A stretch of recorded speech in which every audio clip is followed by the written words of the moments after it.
प्रक्षेपण आपल्या आवडत्या मराठी हॉटस्पॉटवर।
काकुलती येतो हरी, काकुलती येतो हरी, क्षणभरी निवडिता तुमची मज लागली सवे, ठाईचे नव्हे नहोगडी। अनेक बोलाविते फार, बहु थोर ना बढते, तुमची मज लागली सवे, ठाईचे नवे हो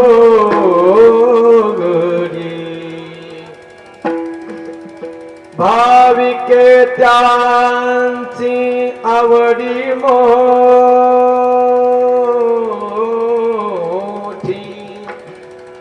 तुका म्हणे मिठी घाली जेवे, तुमची मज लागली सवे, ताईचे नवे नहो गणी।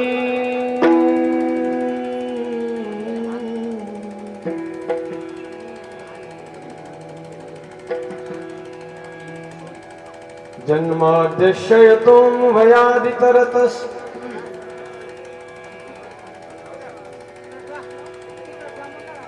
चार्थेष्वभिज्ञ स्वराट्, तेने ब्रह्महृदायादि कवये मुह्यन्ति यत्सूरयः। तेजो वारि मृदां यथा विनिमयो, यत्र त्रिसर्गो मृषा, धाम्ना स्वेन सदा निरस्तकुहकं, सत्यं परं धीमहि। कृष्ण त्वदीय पदपङ्कज पंजरां ते, अद्यैव मे विशतु मानस राजहंसः। प्राणप्रयाण समये कफवात पित्तं, कंठावरोदन विदो स्मरणं कुतोस्ते। भजे व्रजे कमण्डनं समस्तपापखण्डनं, स्वभक्तचित्तरञ्जनं सदैव नन्दनन्दनं। सुपिच्छगुच्छमस्तकं सुनादवेणुं, हस्तकं अनङ्गरङ्गसागरं, देवा जगत यजिवा यजिवा हरियस केशवा हरियस केशवा देवा देवा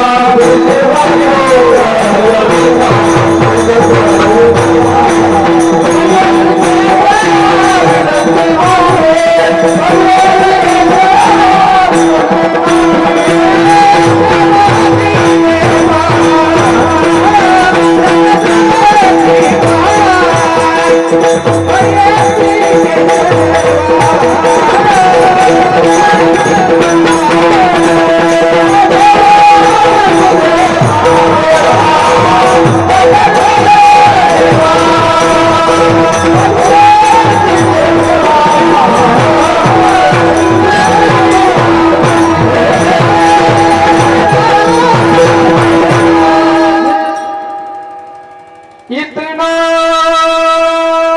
तो करना स्वामी जब प्राण तन से निकले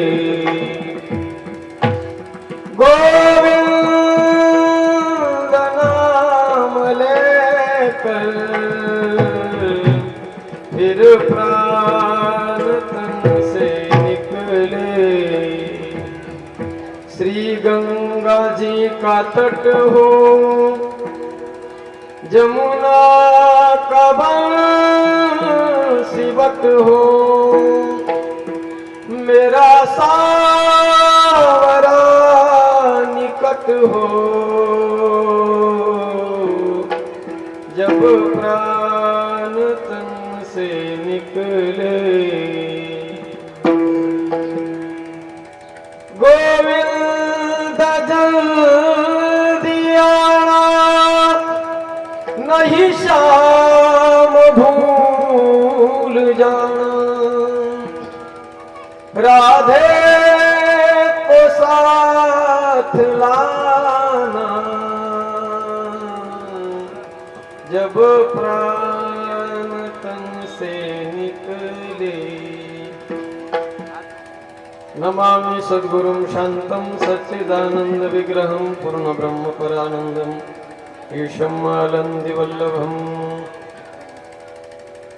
अधिष्ठान जेथे प्रतिष्ठान देखा तिथे जन्मला तो श्री गुणातीत एका जयाचे निनामे चुके जन्म व्यथा नमस्कार माझा श्री सद्गुरु एकनाथा नमो सद्गुरु तुकाया ज्ञान दीपा नमो सद्गुरु सच्चिदानंद रूपा नमो सद्गुरु भक्त कल्याण मूर्ती नमो सद्गुरु भास्करा पूर्ण कीर्ती श्री गुरु चरण सरोज रज निज मन मुकुर सुधारी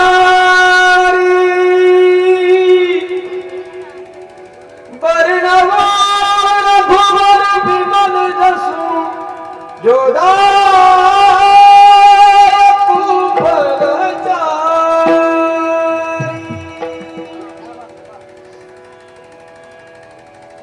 काकुलती ये तो हरी काकुलती ये तो हरी क्षण भरी निवडिता तुमची मज लागली सवे ठाईचे नवे नहो गणी विठ्ठला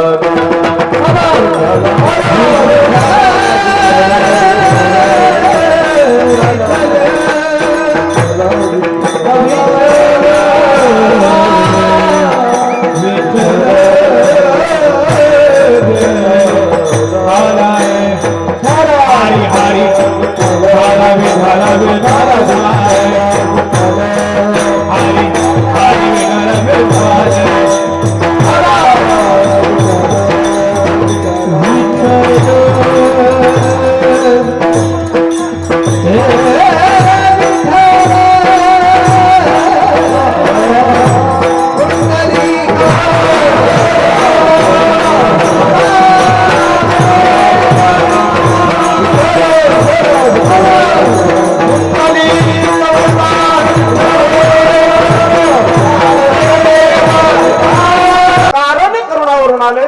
वांछा कल्पतरू तडिद्वित विनंदित पीतांबरधारी अखिल कोटी ब्रह्मांड नायक कर्तुम अकर्तुम अन्यथा कर्तुम परात्पर परमात्म्याच्या सेवेकरिता निवडलेला अभंग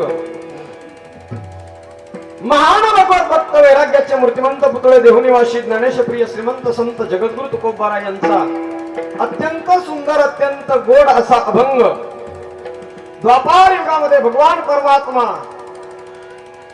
गोपाळांच्या समवेत गायी चारत असताना त्या गायी चारताना ज्या वेळेला सगळ्या गोपाळांनी मिळून परात्पर परमात्म्याला वेगळं टाकलं वाळीत टाकलं त्यावेळेला तो परमात्मा गोपाळांना कशा पद्धतीने विनवतो आहे भगवान परमात्म्याची विनवणी तुकोबारांनी अभंगाच्या माध्यमातून सांगितली आहे. विठ्ठला विठ्ठला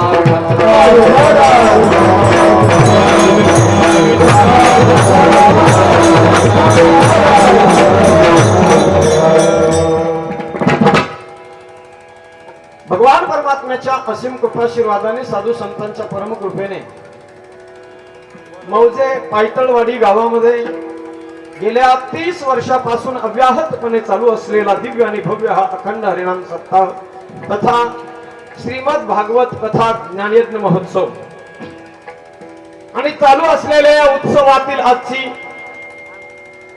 कलशाची अर्थात काल्याची कीर्तन सेवा समस्त ग्रामस्थांच्या प्रेमास्तव आज या ठिकाणी माझ्याकडे आलेली आहे.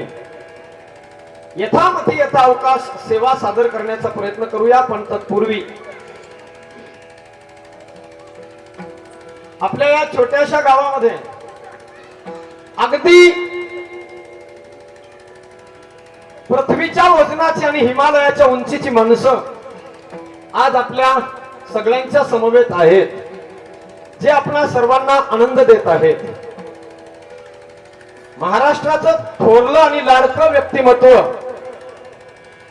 मृदंगाच्या क्षेत्रामध्ये ज्यांचा पखावाच वाजल्याशिवाय आज मितीला वारकरी संप्रदाय पूर्ण होऊ शकत नाही असा आपल्या महाराष्ट्राचा कोहिनूर हिरा आदरणीय भरतजी महाराज पठाडे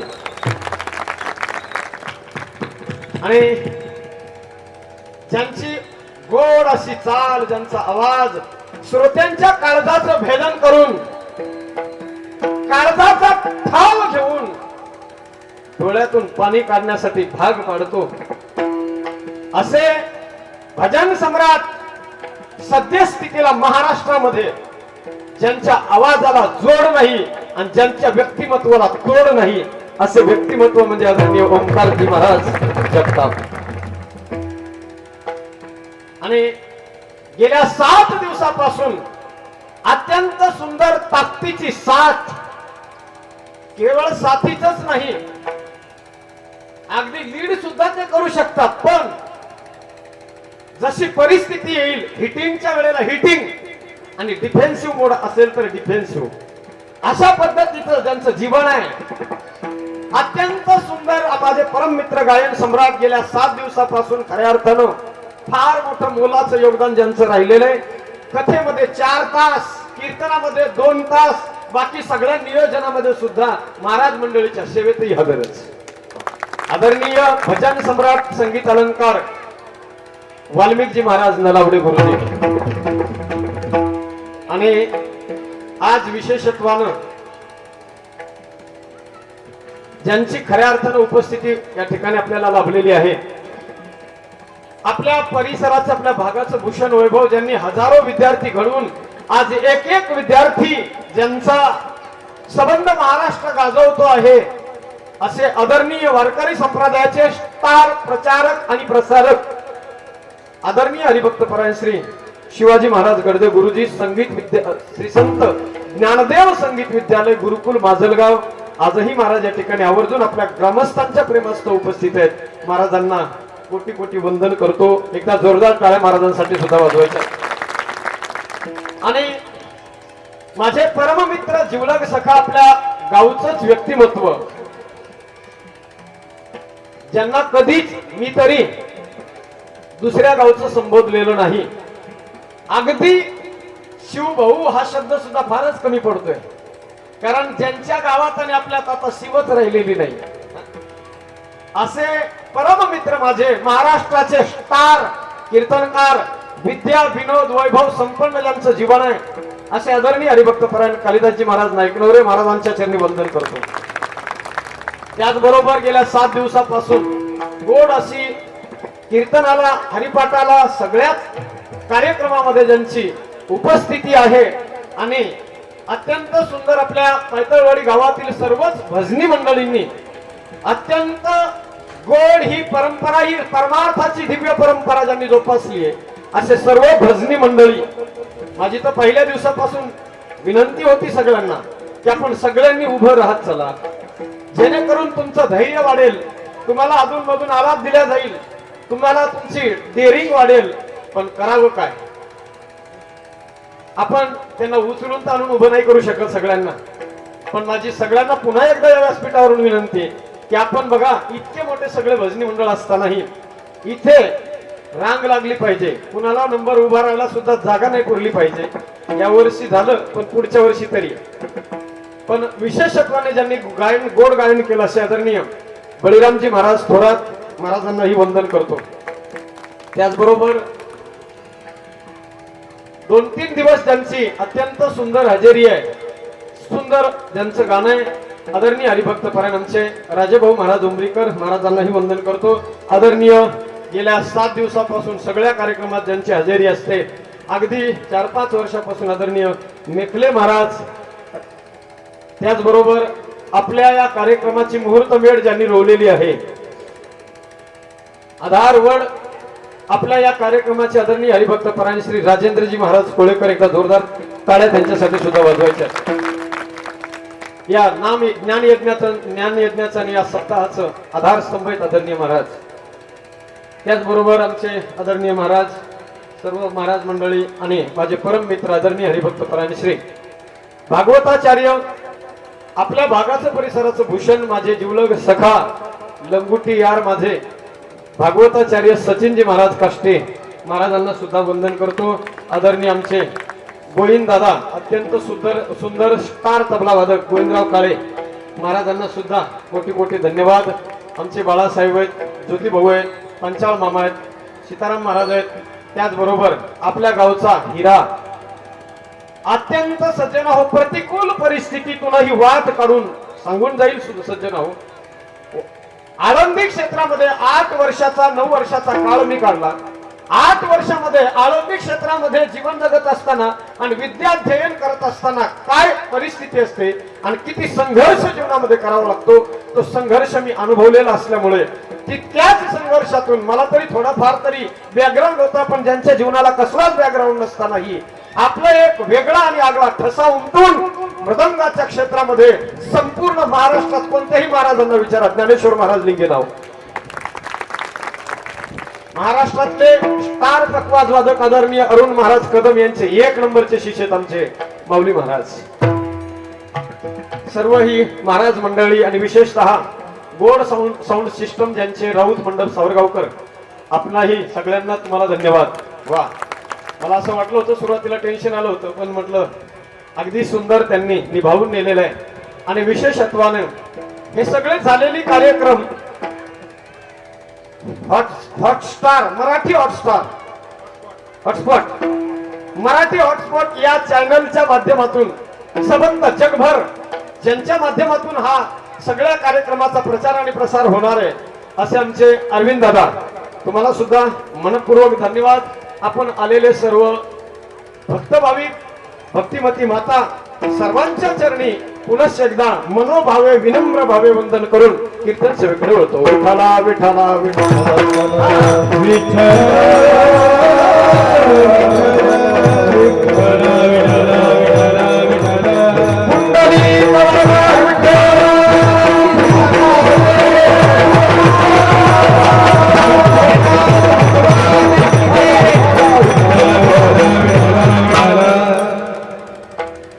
काकुलती येतो हरी, काकुलती येतो हरी, क्षण भरी निवडिता.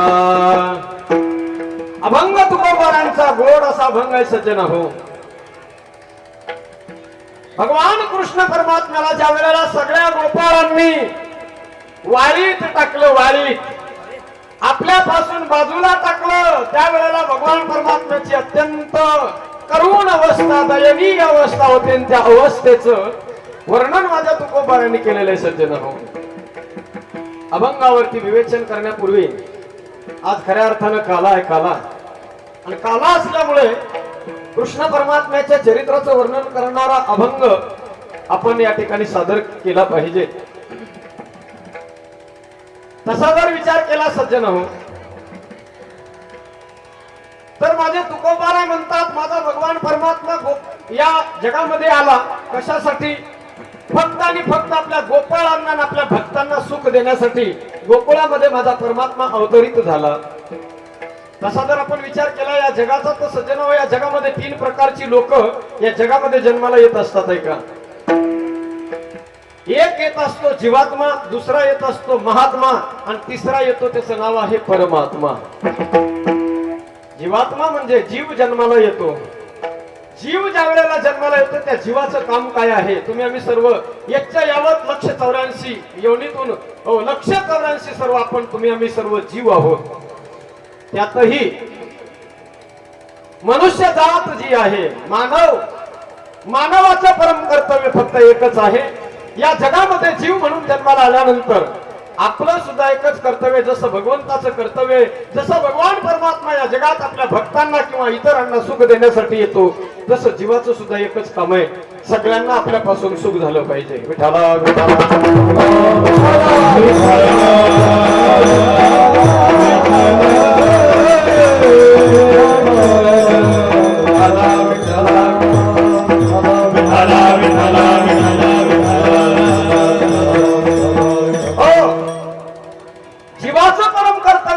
हो, या जगामध्ये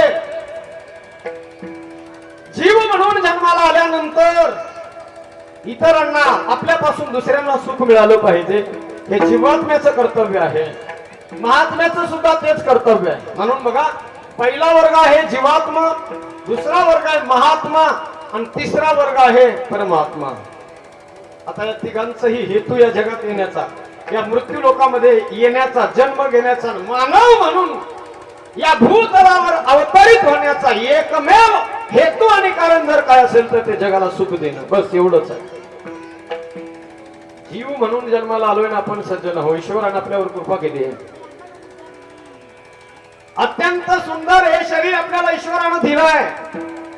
या जगामध्ये आपल्याला अगदी सगळ्या सर्वांगाने परिपूर्ण करून ज्या ईश्वरानं आपल्याला इथं पाठवलंय माय बाप, या जगामध्ये आल्यानंतर कबीरदासजी म्हणतायत, असं जगावं आता एकदा, असं जगून दाखवावं. आपण हसत हसत या जगाचा निरोप घ्यायचा आहे, आणि आपल्यासाठी मात्र लोकांच्या डोळ्यातून अश्रूच्या धारा वाहिल्या पाहिजे. कबीरा जब हम पैदा हुए जग हसे हम रोए, ऐसी करनी कर चलो हम हसे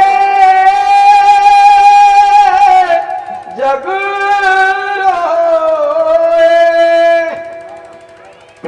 जगामध्ये आल्यानंतर आपण हसत हसत निरोप घ्यायचा आहे, आणि जगाला मात्र आपल्यापासून सुख मिळालं पाहिजे. विठाला विठाला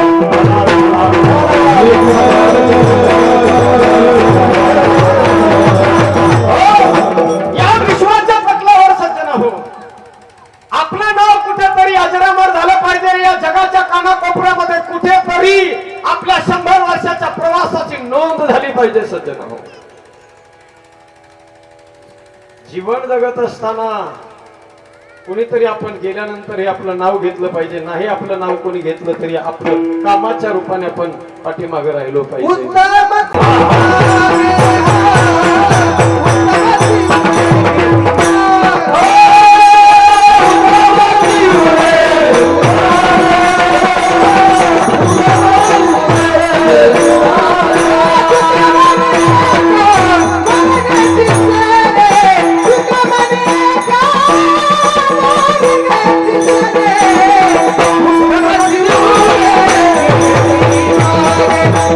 Come on,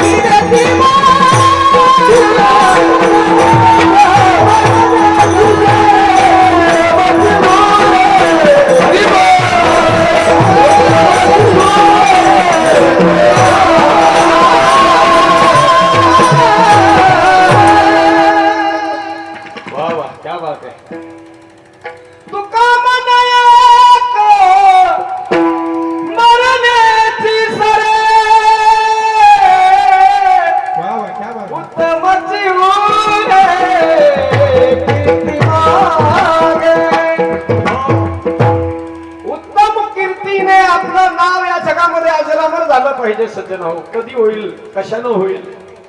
जर आपण असं जीवन जगलो, आपल्यापासून जर इतरांना आनंद दिला, आपण आनंद या जीवनाचा सुगंध परिणमिळावा.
शिजुनी स्वतः चंदनाने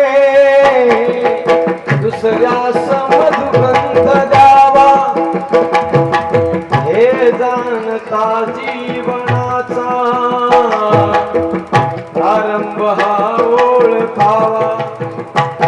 आपल्यापासून इतरांना आनंद मिळाला पाहिजे बाबा, आणि तो आनंद जर आपण आपल्या जीवनाचं कल्याण केलं आणि इतरांसाठी जर माणूस जगला ना सज्जन हो, तर निश्चित आनंद मिळतो. ऐका, या जगातून सर्वांना जायचं एक दिवस. माझ्या परमात्म्याचं बोलावून आल्यानंतर या जगात कोणी राहणार नाही सज्जन हो. मागच्या 8 महिन्याच्या काळामध्ये कोरोनाच्या तडाख्यामध्ये भले मोठमोठे लोक निघून गेले सज्जन हो, नाही राहणार कोणी या जगामध्ये. पण याची जाणीव आपल्या अंतःकरणामध्ये अखंड असावी. आएगा जब रे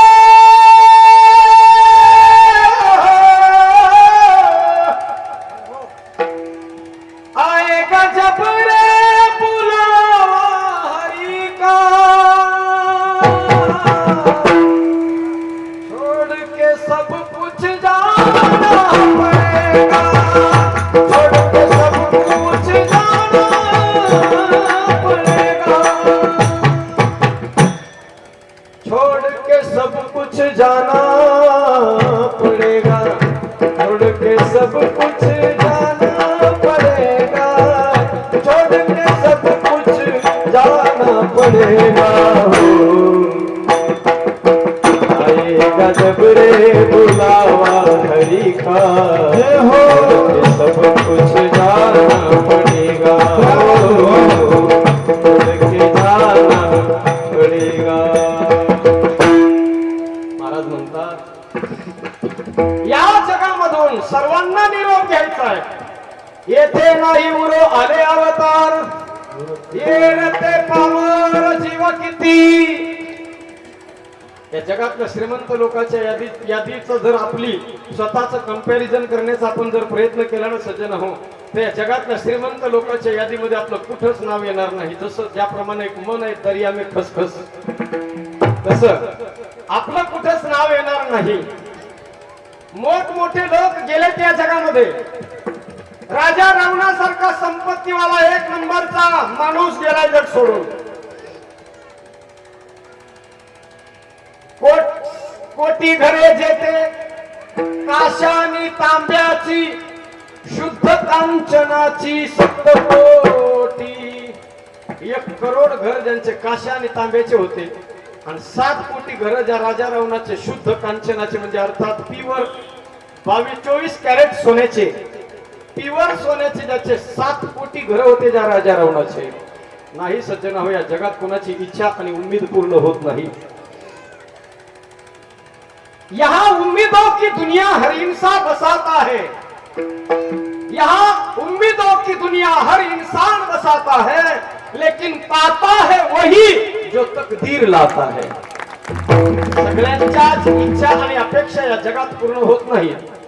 इच्छा तर प्रत्येकाच्या मोठमोठ्या असतात. राजा रावणाची बी इच्छा होती स्वर्गाला शिडी लावीन, खारा समुद्र गोड करेल, सोन्याला सुगंध प्राप्त करून देईल, नाही करू शकला. या जगामध्ये प्रत्येकाच्याच इच्छा पूर्ण होतात असं नाही सज्जनावर. या जगावर, या सबंध विश्वावर ज्याने अधिराज्य प्राप्त केलं होतं, नाव त्याचं बादशाह सिकंदर. याद रख सिकंदर के हौसले तो आली थे, जब गया था दुनिया से दोनों हाथ खाली थे. बस एकच इच्छा होती, एकच चाह अंतःकरणात होती. एक फक्त इच्छा होती, सगळ्या जगाला लुटून, हजारो सज्जनावर, हजारो जहाजावर ते जगाला लुटलेली संपत्ती त्याने लाभलेली आहे आणि आपल्या माय देशाच्या दिशेने रवाना होतोय. जात असताना समुद्राच्या मार्गाने प्रवास चाललेला आहे. त्याची फक्त एकच अंतःकरणात इच्छा आहे की मला माझा मृत्यू आता माझ्या देशात झाला पाहिजे, माझ्या मायभूमीमध्ये झाला पाहिजे. ज्या मातीत माझा जन्म झाला त्याच मातीमध्ये माझा मृत्यू झाला पाहिजे. बादशाह सिकंदराची इच्छा होती. बस निघालाय सज्जना हो, प्रवास चाललेला समुद्राच्या मार्गाने आणि अचानक एक दिवस तोंडातून रक्ताची गुळणी बाहेर पडते. वैद्य सोबत होते, तपासलं, ब्लड टेस्ट केलं. डॉक्टर आणि वैद्यांनी सांगितलं, साहेब महाराज बादशाह आज से आप केवल 4 दिन तक जीवित रह सकते हो. बादशाह म्हणतो, अरे तुमच्यासारखे एवढे मोठमोठे वैद्य आणि डॉक्टर मी कशासाठी सांभाळून ठेवले? काहीतरी इलाज करा, उपचार करा. मला इथं मरायचं नाही 4 दिवसामध्ये. आपल्याला माझ्या मायभूमी जाण्यासाठी 3 महिन्याचा कालावधी लागणार आहे. तिथपर्यंत मला नेऊन घाला. वैद्यांनी हात टेकले. 1 नंबरचे वैद्य होते, पण सगळ्यांनी हात टेकले सज्जन हो. आणि त्या वैद्यांनी सांगितलं, महाराज 4 दिवस नाही, आम्ही आमच्या प्रयत्नाने आणखी तुम्हाला 4 दिवस एक्स्ट्रा आम्ही जिवंत ठेवू शकतो. म्हणजे 8 दिवस आम्ही तुम्हाला जिवंत ठेवू शकतो. त्याच्या पलीकडे आता नाही ठेवता येणार. ऐका मायबाप, शेवटी 8 दिवसानंतर आता त्याला फिक्स लक्षात आलं की 8 दिवसात आता माझा मृत्यू होणार आहे. पण त्या सगळ्या वैद्यांना, आपल्या सेवकांना त्या बादशहानं सांगितलंय, बघा जर 8 दिवसात माझा मृत्यू होणार असेल तर माझी सगळ्यांना विनंती आहे, माझा मृत्यू झाल्यानंतर माझं शरीर, माझी डेड बॉडी ज्या ताबूत मध्ये तुम्ही ठेवून घेऊन जाताल त्या ताबूत मधून अशी व्यवस्था करा, माझे दोन्ही हात त्याच्यातून बाहेर काढा. लोकांनी विचारलं, दोन्ही हात कशासाठी बाहेर काढायचे त्या ताबूत मधून? तो बादशाह म्हणतोय, अरे बघू द्या या जगाला, बघू द्या या जगाला, संबंध जगावरच्या बादशहानं एक हाती सत्ता मिळवली होती. संबंध विश्वावर अधिराज्य गाजवणारा बादशाह अलेक्झांडर, अरे ज्या वेळेला या जगामध्ये आला त्या वेळेलाही त्याचे हात खालीच आहेत आणि जेव्हा ज्या वेळेला हे जग सोडून निघून जातो तेव्हाही त्याचे दोन्ही हात खालीच आहेत. बघू द्या जगाला. आई बाप, या जीवनाचं काहीतरी सोनं झालं पाहिजे. सामान्य तर कुणी जगत आपल्या पोटासाठी, किडे मुंग्या बी जगतात आणि प्राणी बी जगतात, पण माणूस म्हणून ईश्वराने आपल्याला एक गॉड गिफ्ट दिलेले, गॉड गिफ्ट. याच शरीराने सज्जन हा माणूस कुठेही जाऊ शकतो, काहीही करू शकतो. या जगात nothing is impossible in the world. या जगात अशी अशक्य कोणतीच गोष्ट नाही जी माणसाने ठरवल्यानंतर होणार नाही. फक्त करण्याची चाह असली पाहिजे, उमेद असली पाहिजे. निश्चित आपण आपल्या ध्येयापर्यंत पोहोचू. माणूस म्हणून आलोय ना सज्जन हो, हे गॉड गिफ्ट पुन्हा पुन्हा मिळेल का नाही सांगता येत नाही. दिलंय देवानं आपल्याला. औट हात का मानव देह अल्लाह ने तुझ दिया, औट हात का मानव देह अल्लाह ने तुझ दिया. खाया पिया सुख से सोया, कहा जमाना खोया. खाया पिया सुख से सोया, कहा जमाना. खाण्यापिण्यामध्ये, मौज मज्जा करण्यामध्ये जीवन बर्बाद करू नये सज्जनांनो. आमचे तरुण मंडळी ते कधी कधी म्हणत असतात, अरे बाबा हे काय तारुण्य पुन्हा येणार आहे का?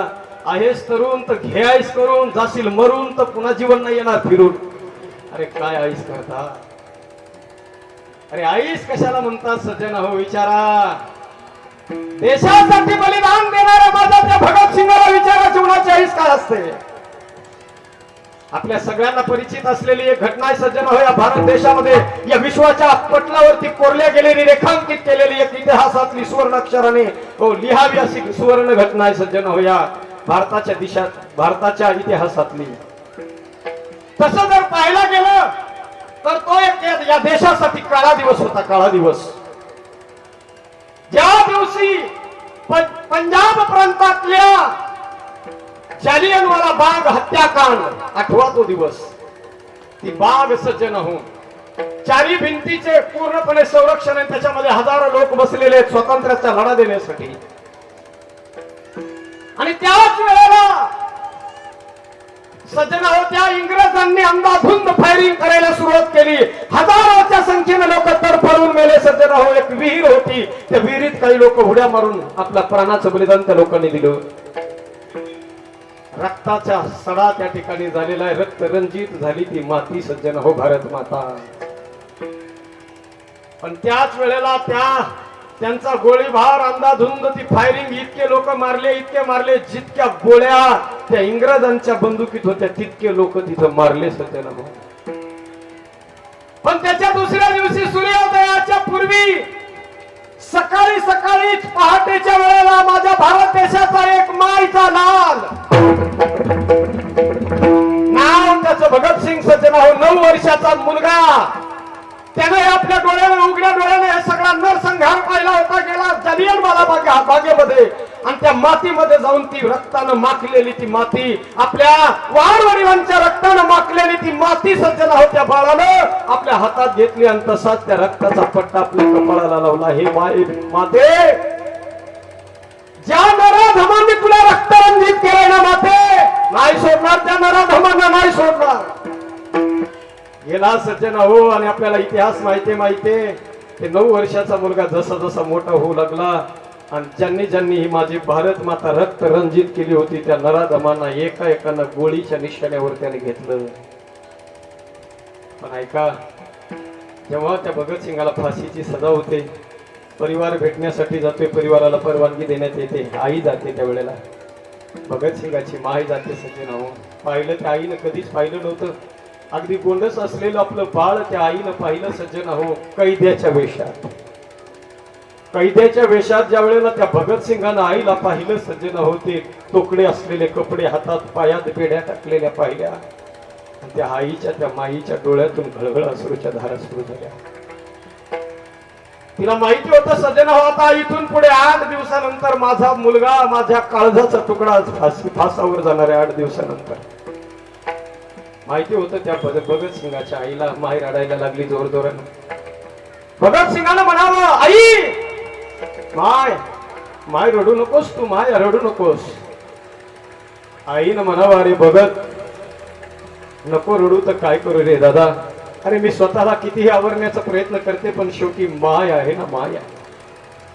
कुठपर्यंत रोखून धरणार मी माझ्या आसवांच्या बांधाला. अरे जिच्या डोळ्यात एकच 8 दिवसानंतर तिच्या काळजाचा तुकडा फासावर लटकला जाणार आहे. मृत्यूच्या दाभाला जाणार आहे. अरे भगत तू म्हणतोस अशा आईला तू म्हणतोस तू रडू नकोस. अरे भगत तू आणखीन बाप झालेला नाहीस. अरे माय बाप झाल्यानंतर आपल्या उघड्या डोळ्याने आपल्याच पुत्राचा मृत्यू आपल्या डोळ्यात देखत पाहिल्यानंतर विचार अरे त्या आईच्या अंतकरणाला आणि त्या बापाच्या अंतकरणाला काय वेदना होतात ते माय बापच जाणू शकतात. अरे भगत तू आणखी कोणाचा बाप झालेला नाहीस. माझ्या भगतसिंगानं विनंती केली आई रडण्याचा अधिकार आहे तुला आई म्हणून. महाराज संतांनी वर्णन केलं ना जिचे पिढे जिचे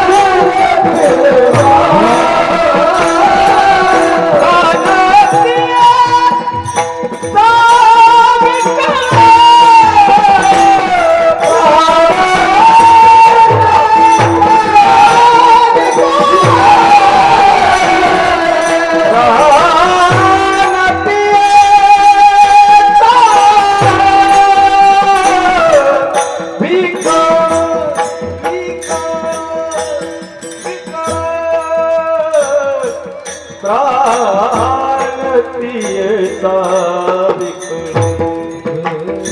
आई रडत होती सज्जना. भगतसिंग आपल्या उघड्या डोळ्यानं आपल्या आईकडे पाहत होता. त्या आईला दिसत होता आज 8 दिवसानंतर माझा मुलगा माझ्या काळजाचा तुकडा आता काळाच्या पडद्याआड जाणार हे माय पाहत होते. पण त्या वेळेला माझ्या भगतसिंगने सांगितलं मा मा रोना मत मा रोना मत. आई माझी एक विनंती आहे तुला. ज्या वेळेला माझे आता 8 दिवसानंतर मला फासावर लटकल्या जाईल. माझं शरीर माझी डेड बॉडी त्या फासावर लटकवल्या जाईल मा. पण माझी एक तुला विनंती आहे की माझं शरीर माझी डेड बॉडी ज्या वेळेला फासावर लटकल्या जाईल माझा जेव्हा मृत्यू होईल ना मा त्यावेळेला माझी एक विनंती आहे. माझी ही डेड बॉडी माझा पडलेला तो सापळा माझी डेड बॉडी नेण्यासाठी मा तू यायचं नाही मा तू यायचं नाही. माझ्या चुलत्यांना पाठव माझ्या बापाला पाठव माझ्या वाडवडिलांना पाठव मा तू येऊ नकोस. अरे बाळा मला का बोला करतोयस त्याचं कारण आहे मा तू जर आलीस माझी डेड बॉडी नेण्यासाठी तर मला माहितीये तुला तुझ्या पासूनचा पाप रोखता येणार नाही. तू रडल्याशिवाय रडणार नाहीस मा मला माहितीये. कारण या जगात अशी कोणतीच आई नाही जी आपल्या उघड्या डोळ्यात आपल्या मुलाचा मृत्यू पाहू शकेल. मा ज्या वेळेला तू रडशील ना मा तुझ्या डोळ्यातून अश्रूच्या धारा ज्या वेळेला निघतील ना मा त्यावेळेला हे नराधम इंग्रज लोक बघतील आणि म्हणतील अरे बघा बघा या देशद्रोहाची माय कशी हरायला लागली म्हणून. हे मा अरे मा मला दाखवायचं या जगाला या नराधम इंग्रजांना मला दाखवून द्यायचे की अरे या भारत मातेचा वीर सपूत जोपर्यंत शरीरामध्ये रक्ताचा शेवटचा ठेप आहे जोपर्यंत शरीरात रक्ताचा शेवटचा ठेप आहे शेवटचा श्वास आहे तोपर्यंत जगेल तरी या देशासाठी तर मरेल तरी देशासाठी. विश्वाच्या पटलावर अजरामर नाव होतं सूचना अशा लोकांचं.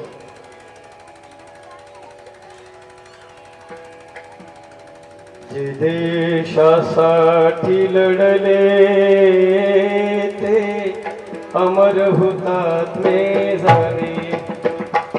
भीम शिकारी ध्वज फडफडले ते अमर हुतात्मे झाले. म्हणून मायबाप नाही मिळणार हे जीवन पुन्हा आपल्याला. आपण या जीवनाचा आनंद आणि सुगंध मिळावा यासाठी आपण प्रयत्न केला पाहिजे. जीव म्हणून जन्माला आलोय ना एक तर कबीरदाजी म्हणतात माणसानं देशासाठी जगावं धर्मासाठी जगावं नाही तर देवासाठी. बस 3 प्रकाराने जो माणूस जीवन जगतो खऱ्या अर्थानं जीवन त्याच धन्य आहे.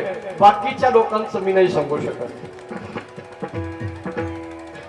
जननी जने तो भक्त जने या दाता या शूर नहीं तो जननी वा भवी कहाँ गवायो नूर.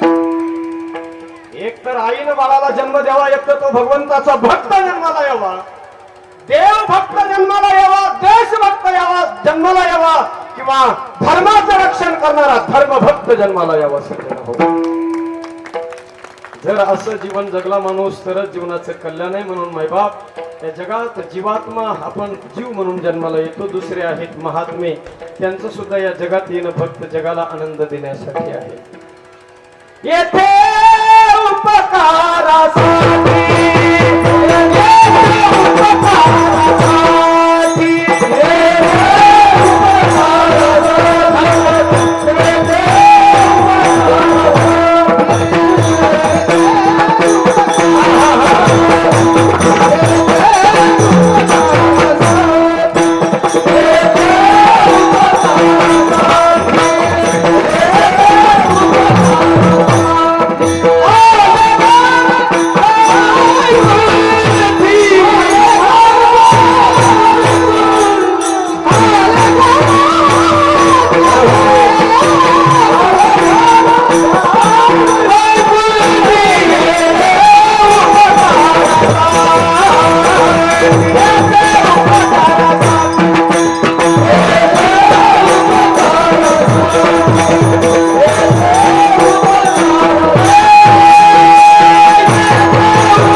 जोरदार टाळ्या वाजवा एकदा याच्यासाठी.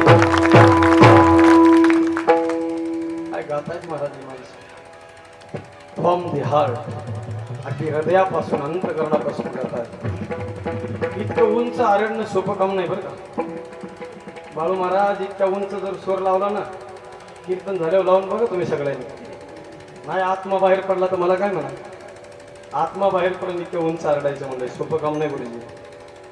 पण कमाल आहे, ईश्वरानं काही खास लोकांना गॉड गिफ्ट दिलेलं असतं आमच्या ओंकार दादांसारखं. आळंदीत सध्या स्थितीला कोणीच माग जात नाही सज्जन. ओंकार महाराजांच्या माग बी चाल माग म्हणायला माग सरकते, माग म्हणायची म्हणलं तरी माग सरकते. पण कमाल आहे आमच्या वाल्मिक महाराजांची. 7 दिवसापासून सगळ्याच्या मागच आहे, सगळ्यांना हाकलून पुढे घ्यायला. वा, आनंदाला बघा. महाराष्ट्रातली नामांकित मंडळी, अरे एक 10-10 मिनिटाचं गायन आणि 10-10 मिनिटाचं वादन ऐकण्यासाठी ताचावर करून कार्तिकवारीमध्ये या तुम्ही कधी. आळंदीच्या कार्तिकवारीमध्ये त्या लोकांचं सगळं हे वादन ऐकण्यासाठी टाचावर करून गर्दीत झुंड मारून लोक मध्ये घुसतात. पण आपल्याला या कोरोनामुळे सध्या सगळीकडे मोकळीक असल्यामुळे हे मोकळेच सापडलेत आपल्याला. वा, येथे उपकारासाठी आले, घर जा वैकुंठी आम्ही वैकुंठवासी, आलो याची कारणासी, जगाला सुख देण्यासाठी. बर, किती झाले?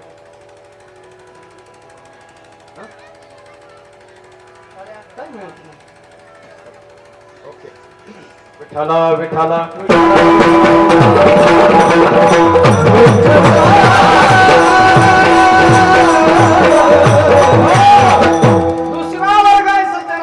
महात्मा म्हणतात. संतांचं जीवन या जगामध्ये याच्यासाठी, ते जगाला आनंद देण्यासाठी. ऐका, तिसरा वर्ग आहे तो परमात्मा. तो कशासाठी येतो? भक्तांना आनंद देण्यासाठी.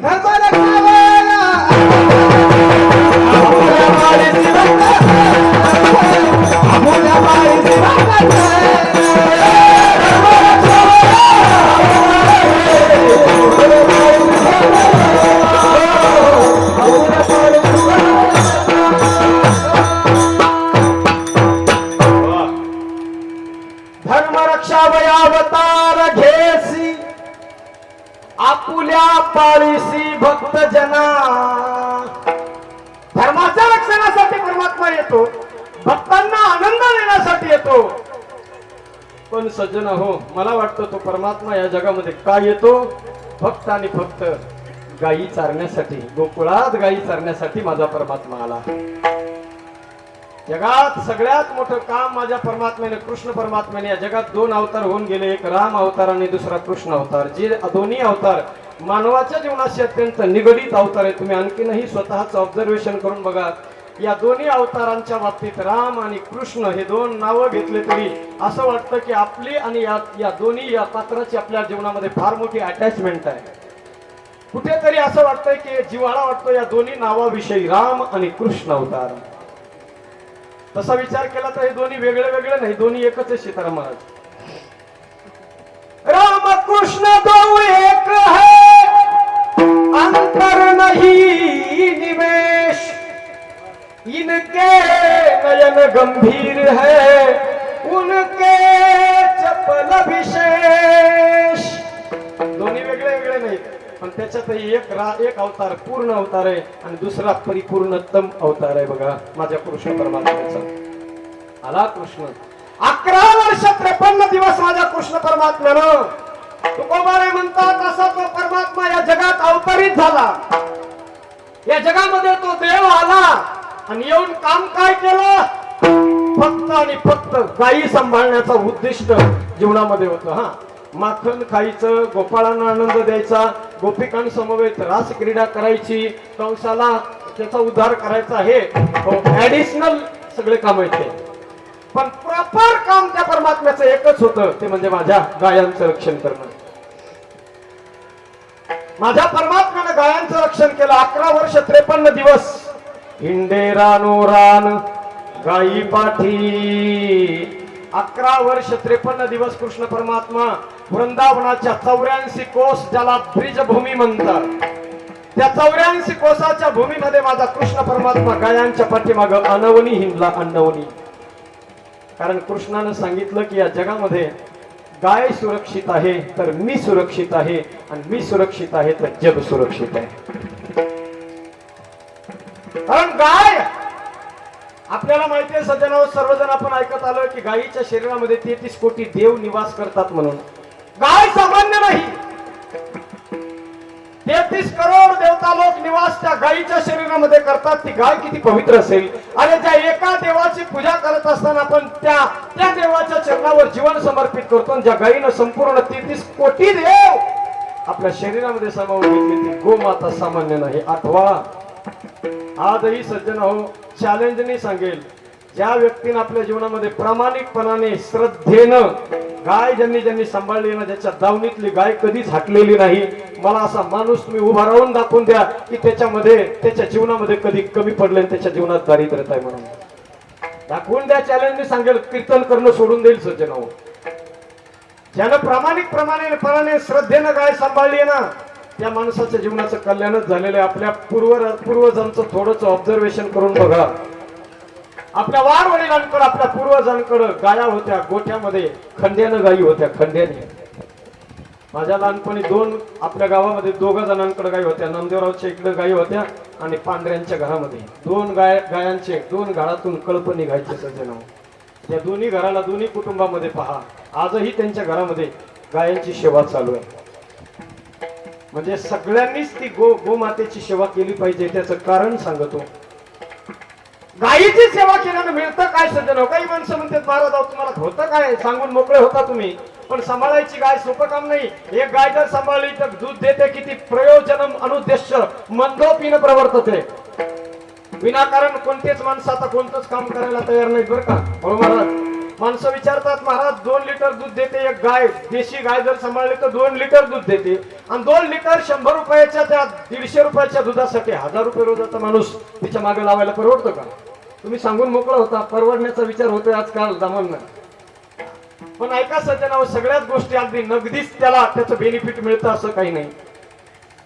ज्ञानोबाराने एका ठिकाणी अत्यंत गोड उदाहरण दिलं. ज्ञानोबारा म्हणतात, जी माणसं द्राक्षाच्या झाडाला मोठमोठे घडे यावेत म्हणून जी माणसं हजारोच्या लिटरने दूध त्या बुडाला टाकतात. द्राक्षाचे तुम्ही नाशिक जिल्ह्यामध्ये गेलात ना, दूध टाकलं जातं तिथं घड मोठाले पोसावेत म्हणून. पण तीच माणसं ज्ञानोबारा म्हणतात, कधी त्या तुळशीच्या झाडाला असं शिंतोडा बी लांबून टाकत नाही.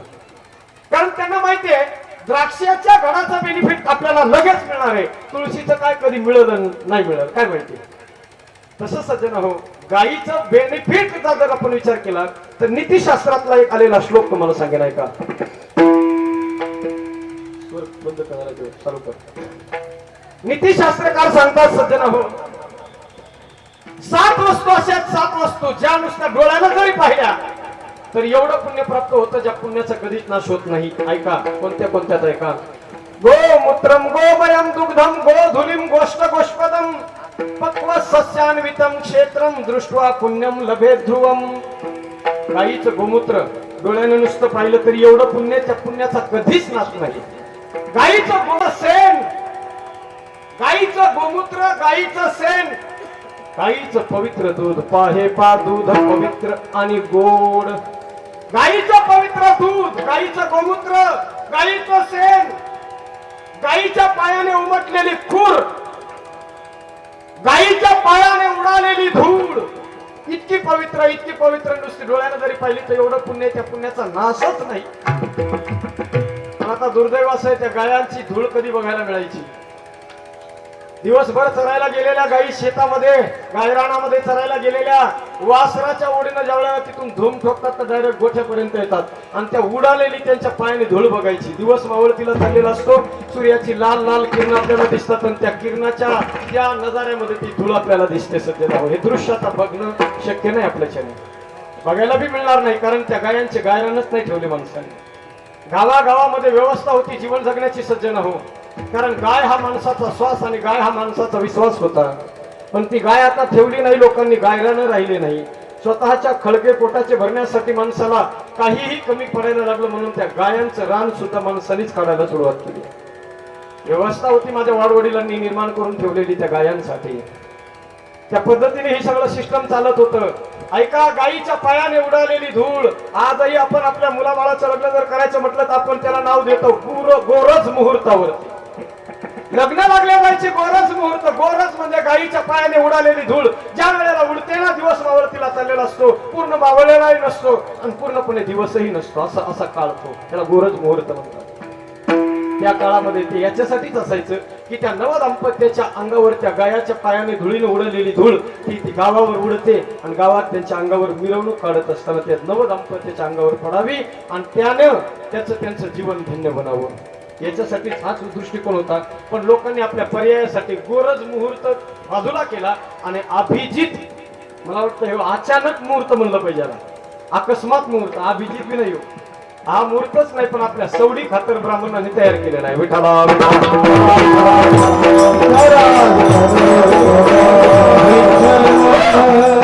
ऐका, गाईचं शेण, गाईचं गोमूत्र, गाईचं दूध, गाईच्या पायाने उमटलेली खूर, गाईच्या पायाने उडालेली धूळ आणि गाईचा गोठा, परिपक्व अवस्थेला प्राप्त झालेली शेती, एवढ्या 7 वस्तू जर नुसत्या डोळ्यानं पाहिल्या तर शंकराचार्य म्हणतात तर पुण्याचा कधीच नाश नाही. ज्याच्या दारात ती गाय ना सज्जन हो, त्याला कधीच काही कमी पडणार नाही, लक्षात ठेवा. पण आज दृष्टिकोन महाराज लोकांचा फार भयंकर झालेला आहे. आज मोकाट गायी सोडून दिल्यात लोकांनी, सांभाळायचा कंटाळा येतो म्हणून शेवटी त्या कत्तलखान्याच्या दिशेने आमच्या पैठण आणि औरंगाबाद रोडवरती फार मोठा कत्तलखाना आहे. दुर्दैवाची गोष्ट सज्जन हो एकच आहे, ज्या लोकांना आपण पवित्र मानतो, ज्या लोकांना आपण अगदी उच्च भ्रू मानतो, त्याच लोकांचा तो कारखाना आहे, त्याचा मालकच तो आहे. या जगामध्ये ज्यांना आपण भूदेव म्हणून मानतो, भूदेव, त्याचा मालक तो भूदेव आहे. गोळ्या घातल्या पाहिजे दिवसात त्याला, नाराधमाला. हजारोच्या लाखोच्या संख्येने त्या गायांची कत्तल केल्या जाते. त्याला जबाबदार तो नाही सज्जन हो, त्याला जबाबदार आपण येथे, लक्षात ठेवा. आपल्या दावणीची गाय जर तिकडे नाही गेली ना सज्जन हो, 2-5 रुपयासाठी आपण आमिष करतो, ते आपल्याला वाटतं पैसे मिळतील म्हणून. जर आपण आपल्या दावणीची गाय तिकडे नाही जाऊ दिली तर कशाला ती मरेल, कशाला कटल्या जाईल. पण आज परिस्थिती फार भयंकर आहे. लोकांनी शहरामध्ये गाया अशा मोकाट सोडून दिल्यात. गाडी रस्त्याने चालायला लागलं की सगळ्या गाया चालू असतात रस्त्यामध्ये. रस्त्याने गाडी सुद्धा नीट चालवता येत नाही. एकदा एका ठिकाणी गुरुजी, ते गुरुजींना आपले शिष्य विद्यार्थी विचारतात, भरत महाराज, ते विद्यार्थी शिष्य विचारतात गुरुजीला, गुरुजी गांव किसे कहते हैं और शहर किसे कहते हैं? त्या गुरुजीने दिलेलं उत्तर अत्यंत गोड आहे बघा सज्जन आहे का. ते गुरुजी म्हणतात की बच्चों, जिस गलियों में कुत्ते आवारा घूमते हैं और गायें पाली जाती है उसे गांव कहते हैं. गावामध्ये गाया सांभाळल्या जातात आजही खेडेगावामध्ये. जिस गलियों में कुत्ते आवारा घूमते हैं और गायें पाली जाती है उसे गांव कहते हैं, और जिस गलियों में गायें आवारा घूमती है और कुत्ते पाले जाते हैं उसे शहर कहते हैं. अरे आज ही शहराची मस्ती. कुत्रे पाळायला वेळ आहे माणसाला. आलिशान बंगल्यामध्ये कुत्र्यासाठी स्वतंत्र कमरा, स्वतंत्र खोली माणसं तयार करतात. एअर कंडिशनच्या 15 लाखाच्या गाडीमध्ये कुत्र्याला घेऊन हिंडतात आणि जी गाय आपल्याला बेनिफिट देते त्या गायीला माणसं तिच्याकडे दुर्लक्ष करतात. कृष्णाचा अवतार याच्यासाठी फक्त या जगाला दाखवून द्यायचे आणि सांगून राहील सज्जन हो. शंकराचार्य म्हणतात जोपर्यंत 7 वस्तू या जगात जिवंत आहे तोपर्यंतच तुम्ही आम्ही जिवंत. कोरोना येऊ द्या नाही तर त्याचा बाप येऊ द्या, काही नाही करू शकत आपल्याला कोरोना सुद्धा, त्याचा बाप आणखी दोरी दुसरा कोणी असला. पण जोपर्यंत 7 गोष्टी जिवंत आहेत, गोभीर विप्रैश्च वेदेश्च सतीभिः सत्यवादिनी अनुग्धैदान शूरश्च सप्तदीर्धार्यते महिम. 7 वस्तू कोणत्या कोणत्या जिवंत आहेत ऐका. जोपर्यंत या पृथ्वीवर 7 गोष्टी आहेत तोपर्यंत धरणी माता धोका देत नाही. त्यातला पहिला नंबर आहे गायीचा. गोभीर विप्रैश्च वेदेश्च, एक गाय, देशी गाय, त्रिकाल संध्या करणारा, निष्ठेनं जीवन जगणारा ब्राह्मण. गोभीर विप्रैश्च वेदेश्च, वेद. सतीभिः, एक सत्य पतिव्रता स्त्री जोपर्यंत जिवंत आहे, जोपर्यंत सदाचारी व्यक्ती जिवंत आहे, जोपर्यंत सज्जन जिवंत. टाळ्या होत आहे का? मस्त बघा ही मेजवानी. पण करावं का, घड्याळाचा काटा इतका पळतोय भयंकर. ते अंडी आलेली पुन्हा इथे. आमचे कार्यकर्ते मोठे हुशार आहेत बघा. हाय तर कमीच आहेत पण अगदी सगळं तरबेज आहे. अरे गोड आहे सगळं वातावरण. त्यांना माहिती आता हादे हांडे आणून पुढे ठेवली की बस महाराजांच्या हातात हात उडी द्यायची फोडून घ्यायचं. वा. भगवान परमात्मा काकुळतीला आला सज्जन थरथर कापायला लागला. नको देवा काकुळतीला आला. काकुळती येतो हरी क्षणभरी निवडित. क्षणभरासाठी फक्त बाजूला केलं होतं कृष्णाला. कारण कृष्ण म्हणतो गोपाळांना असं नका करू. कासावीस झाला हातपाय थरथर कापायला लागले. कृष्ण म्हणला गोपाळांना तुमच्याशिवाय मी राहू शकत नाही. कारण तुम्ही येत तर मी आहे. तुमच्यासाठीच मी इथं आलोय. आणि इथं तुम्ही मला बोलवून आणि याला रूपाबळे करुणी खळे हरिदास तुम्हीच आणले ना मला इथं. तुम्हीच मला इथं येण्यास भाग पाडले ना. आता तुम्हीच मला इथून बाजूला करताय ना गोपाळांना असं करून. कारण तुमच्याशिवाय मी राहू शकत नाही. तुमची मज लागली सवे थाईचे नवे नभो गडी. तुम्ही आजकालचे नाही तर तुमच्याशिवाय मी राहू शकत नाही. तुम्ही आत्ताचे नाहीये. तुम्ही फार जुन्या काळापासून आहे. जे जे झाले अवतार तुका त्यांचे. प्रत्येक अवतारामध्ये मी अवतार घेतला की तुम्ही माझ्या सोबतच आहे.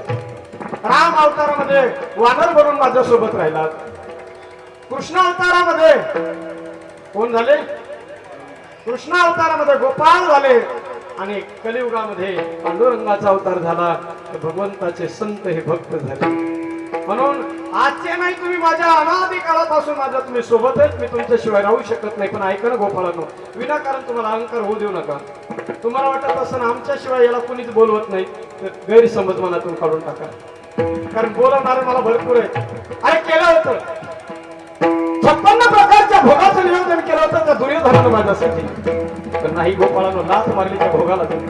आणि गेलो मी तुमच्यातल्याच त्या विदुर काकाच्या झोपडीवर गेलो. आणि झोपडीवर जाऊन हो काय खाल्लं कन्या खाल्ल्या कन्या. पाहुणे घरासी आज आले ऋषिकेशी.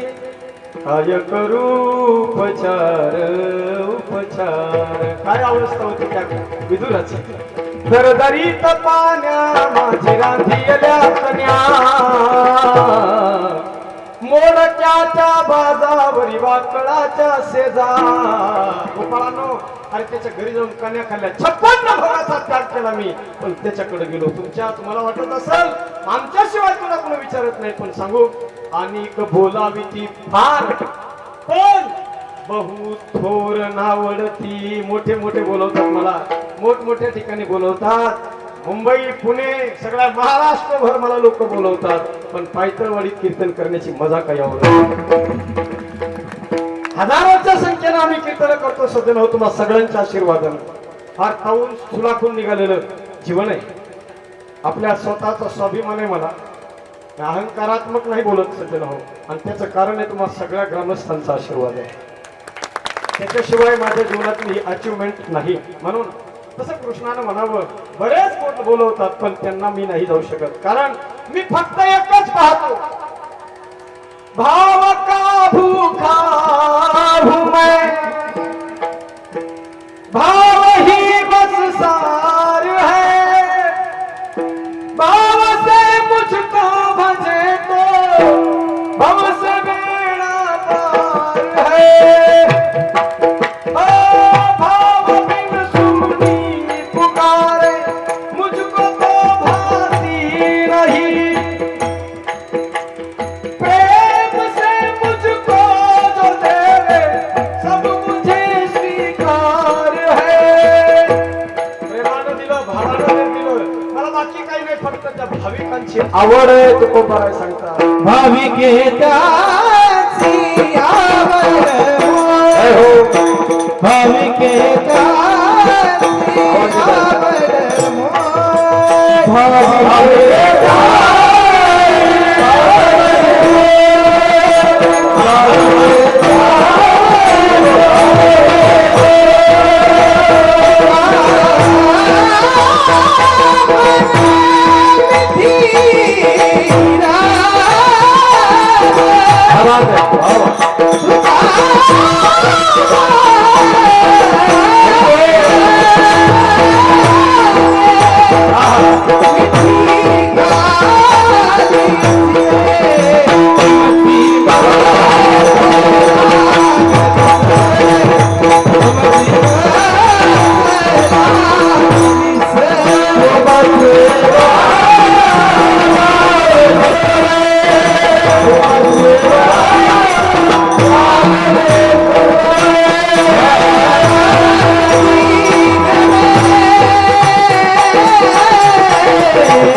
प्रक्षेपण आपल्या आवडत्या मराठी हॉटस्पॉटवर.